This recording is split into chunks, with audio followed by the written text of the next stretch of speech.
รรมะมันไม่มีหลายมันมีอันเดียวถ้าเราพูดขึ้นเช่นนี้มันก็อันเดียวคนอื่นพูดที่ไหนมันก็อันเดียวกันเท่านั้นเมื่อเรารู้แล้วมันก็รู้จักธรรมะในตัวมันไม่ต้องเลือกแบบเลือกตำราทำตำราขึ้นเพื่ออ่านให้เข้าใจเพื่อเรียนให้เข้าใจแล้วก็พอแล้วมีแต่หลักการจะปฏิบัติต่อไปเท่านั้นอันนี้เมืองไทยเราเป็นต้นติดแบบติดตำรามาตลอดทุกวันเนี้ยติดจนกว่าที่ว่าท่านเทศอธิบายปากเปล่าให้ฟังบางทีลุกไปเลยกลัวมันจะผิดไปนะ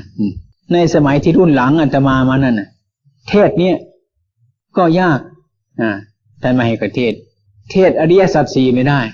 เทศทุกข์เทศสมุทัยนิโรธมรรคเทศไม่ได้ไล่เลยพระองค์ในเทศอันนั้นทำพระอริยเจ้าเอามาเทศทำไมมรรคผลนิพพานอย่าไปเทศเลยบาปเนี่ยอันนั้นคำเทศของพระอริยเจ้ามรรคสี่ผลสี่นิพพานหนึ่งเนี่ยอย่ามาพูดเลยไม่ใช่เรื่องของเราเรื่องของเราเป็นแต่ผู้ฟังอย่ามาพูดสูงไปเนี่ยอย่างนี้ล่ะกักขังกันไว้ในที่นี้ไม่บรรลุธรรมะที่พระพุทธเจ้าตรัสสอนไว้เราก็เหมือนกันทุกๆคนอย่าให้เข้าใจอย่างนั้นนี่เรียกว่าศีลศีลนี้คือตัดหรือแปลว่าตัดไงเคยศีลฟืนหมดล่ะศีลฟืนหนึ่งเขานะเคยได้ศีลหมดล่ะศีลว่าศีลก็ได้ศีลว่าตัดก็ได้ให้มันขาดออกจากความชั่วทั้งหลายนะศีละหรือแปลว่าหิน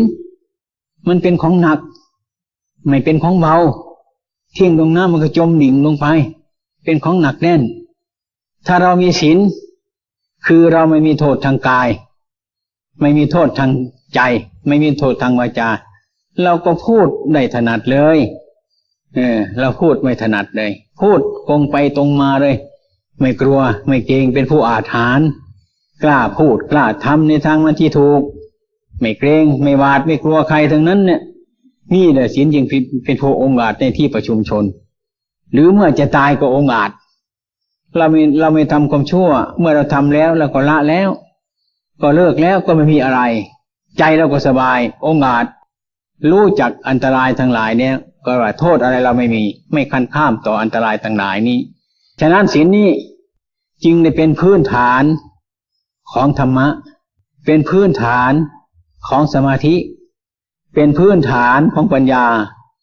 ถ้าปัญญาเกิดในที่มีศีลก็เรียกว่าเป็นสุปัญญา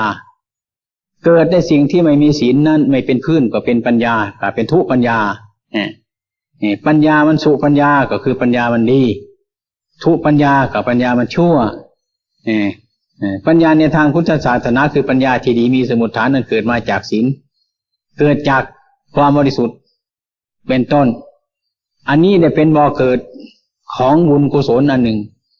ที่ท่านจัดเรียกว่าไม่กระทำบาปทำร้ายทั้งปวงนั้นด้วยกายวาจานั้นท่านจัดเป็นหัวใจพุทธศาสนาเป็นหลักของพุทธศาสนาเป็นหัวใจพุทธศาสนานี่หัวใจพุทธศาสนาเมื่อหากว่าจิตกายหรือวาจาของเราไม่มีโทษใจเราก็เย็นลงใจเราก็เย็นลงก็ทำสมาธิก็เกิดง่ายจิตก็เป็นบุญจิตก็เป็นกุศลเพราะไม่มีเรื่องราวอะไรต่างๆเป็นพื้นนั่นเรียกว่ามันเป็นไวยพจน์ของสมาธิมันก็เกิดขึ้นสมาธิคือความตั้งใจมั่นเมื่อความตั้งใจมั่นนี้ขึ้นมันก็เป็นไวยพจน์นี่เกิดปัญญาปัญญาคือความรู้แจ้งแทงตลอดอะไรทั้งหลายทั้งปวงนั้นรู้จักเหตุผลรู้จักถูกเป็นถูกรู้จักผิดเป็นผิดอันนี้ก็เหมือนกันที่คนไม่มีปัญญาที่ว่าเทศหนังสือจะไม่มีตำรายกขึ้นมาก็เรียกว่ามันผิดนี่คือหมดปัญญามีแต่ว่าปัญญาสามไม่ใช่ปัญญามันดีนี่เรียกว่าการประพฤติปฏิบัติของเราเท่านั้นเรียกว่าศีลสมาธิเรียกว่าปัญญาอยู่ตรงนี้ฉะนั้นเมื่อเราทั้งหลายรู้แล้วเมื่อไรจะเป็นวันพระหรือไม่เป็นวันพระก็ตามหาโอกาสอยู่ในบ้านเราวันนี้หรือในขณะนี้ฉันเห็นอยู่เดี๋ยวนี้อันนี้เห็นของที่จะกวนขโมยเขาฉันไม่เอาเลิกนี่เป็นศีลขึ้นมาแล้วนี่สัตว์เนี่ยจะกวนจะฆ่ามัน ฉันก็ไม่เอาละวันนี้เลิกมันเนี่ยมันก็เป็นศีลคนเดียวนั้นนี่ง่ายๆอย่างนี้ศีลเป็นเพียงนี้อันนี้ไอ้สิ่งนี้ไอ้คนที่ขโมยก็ไม่ขโมยวันนี้เลิกเห็นเหล้าสิ่งที่คนกินมันมึนเมาผิดศีลฉันจะไม่กินแล้วที่นี่เลิกมันก็เป็นศีลอยู่แล้วอันนั้นเป็นสัมปตวิรัตที่เราเดินผ่านมานั่งรถผ่านมานั้นมิแต่ผ่านฝูงศีลมาทั้งนั้นแหละแต่ญาติโยมทางไหนไม่รู้จักศีลก็นึกว่าศีลอยู่น้ำชาคโลนชาคโลท่านจะมีศีลอะไรให้เราท่านก็อยู่ของท่านให้เข้าใจว่าศีลมันอยู่ทุกทิศทุกทางเมื่อเราตั้งใจรักษาขึ้นมันก็เป็นศีลขึ้นเดี๋ยวนี้เจตนาเป็นศีลขึ้นเดี๋ยวนี้มันก็เป็นอยู่เดี๋ยวนี้ให้เข้าใจซะอย่างนั้น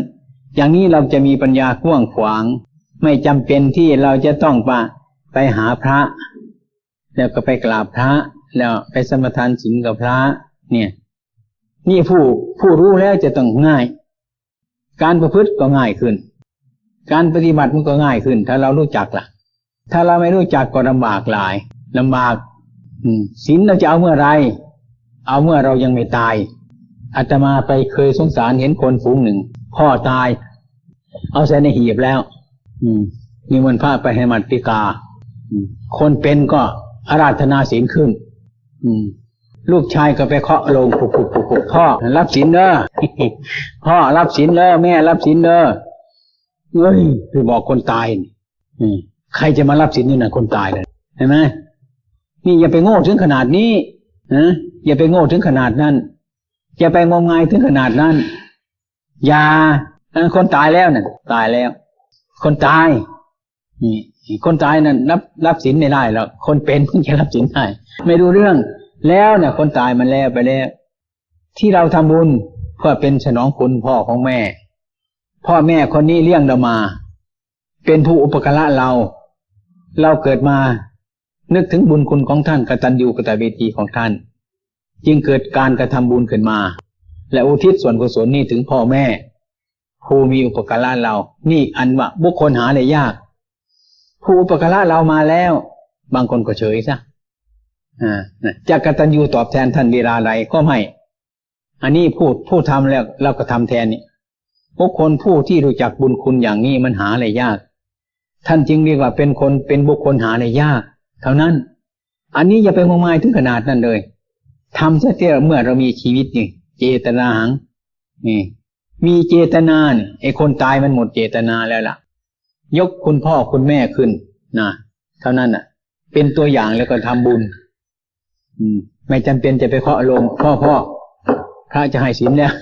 รับศีลเลยจ้ะมันจะเป็นบ้ากันหมดแล้วนั่นน่ะบ้ากันหมดเลยเนี่ยยังไม่เท่านั้นเองนะแล้วก็นิมนต์พระให้ศีลเลยพระก็เป็นบ้าไปด้วยกันเหมือนกันพระก็นะโมตัสสะภะคะวะโตไว้เงียบไอ้คนเป็นไม่ต้องพูดหรอกในเวลานั้นไม่ใช่ให้ศีลคนเป็นให้ศีลคนตายก็ให้หลวงตาเล่นกับพระหลวงตาเล่นกับผีนั่นแหละพุทธังสนังคัจฉามิก็เงียบธัมมังสนังคัจฉามิก็เงียบคนตายไม่รู้เรื่องเด้อเนี่ยพระก็เป็นบ้าให้ศีลคนตายเงียบปานาก็เงียบอธินาก็เงียบอะไรก็เงียบทั้งนั้นนะสีเรนะสุขติงยันติก็เงียบเลยเงียบไปเลยคือเข้าใจผิดประชาชนทั้งหลายพวกเราเงียบซะให้พ่อรับศีลพ่อที่ตายอยู่ในหีบนั้นเป็นบ้ากันหมดทั้งเมืองเลยนะอันนั้นอย่าไปงมงายถึงขนาดนั้นให้เข้าใจซะอย่างนั้นศีลไม่ใช่เป็นของยากศีลก็หมายว่าไอ้การละความชั่วเท่านั้นแหละความชั่วมันจะเกิดขึ้นทางไหนเกิดขึ้นทางกายของเราทางวาจาของเรานี่ทางใจของเรานี่เท่านี้แล้วมันจะผิดพลาดเกิดท่านี่เราไปที่ไหนเราก็เอาไปด้วยกายเราก็มาวันนี้ใช่ไหมใจก็มาวันนี้วาจาก็มาวันนี้โทษมันจะเกิดก็เกิดขึ้นทางกายทางวาจาใจนี่คือแดงที่จะปฏิบัติข้อปฏิบัติมีอยู่แล้วอย่าไปจนมันเลยดีมันก็ดีขึ้นตรงนี้พูดดีก็ดีขึ้นตรงที่ปากเรานี้พูดไม่ดีก็ไม่ดีขึ้นที่วาจานี้ทางกายทางวาจานี้มันมีอยู่แล้วไม่ต้องอดที่จะต้องปฏิบัติฉะนั้นเมื่อพูดถึงความเป็นจริงปฏิบัติง่ายๆคือข้อปฏิบัติมันง่ายมันยากที่เราที่จะต้องปฏิบัตินั่นแหละให้เข้าใจซะอย่างนั้นให้เข้าใจธรรมะอย่างนี้แล้วเราเอาง่ายไม่ลำบากวันนี้ก็เหมือนกันวันนี้ใครจะรักษาอุโบสถศีลก็รักษาดิรักษาอุโบสถศีลรักษากายรักษาวาจาของเราเนี่ยให้สงบวันนี้ภาวนาให้มีสติคุ้มครองเสมอ จะพูดอะไรก็ให้มีสติสตังค์พูดในทางที่มันที่ดีที่ชอบที่เป็นประโยชน์ตนเป็นประโยชน์คนอื่นเท่านั้นวันนี้เลิกในทางฆราวาสพูดอะไรต่างๆนานาที่เรื่องที่ไม่ดีไม่ชอบธรรมะไม่เอามาพูดอยู่ในความสงบวันนี้วันหนึ่งก็คือหนึ่งท่านจัดเรียกว่าอยู่อุโบสถอยู่อุโบสถศีลแต่มันยากนะ